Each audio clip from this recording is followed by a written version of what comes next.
SSC পরীক্ষায় দেশের দ্বিতীয় ও রাজশাহী বোর্ডে প্রথম শিবগঞ্জের স্বর্ণালী।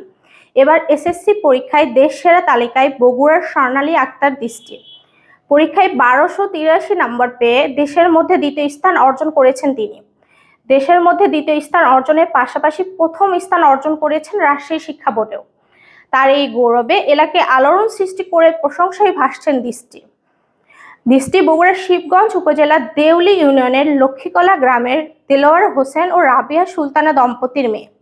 দেলোয়ার হোসেন পেশায় একজন কৃষক এবং রাবিয়া সুলতানা গৃহিণী।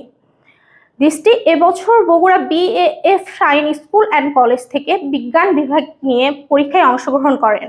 এদিকে দৃষ্টির এই গর্বিত অর্জনের খবর বিএনপির ভারপ্রাপ্ত চেয়ারম্যান তারেক রহমানের দৃষ্টিগোচর হলে তিনি তাৎক্ষণিকভাবে এই মেধাবী শিক্ষার্থীর পাশে দাঁড়ানোর নির্দেশ দেন তার নেতাকর্মীদের।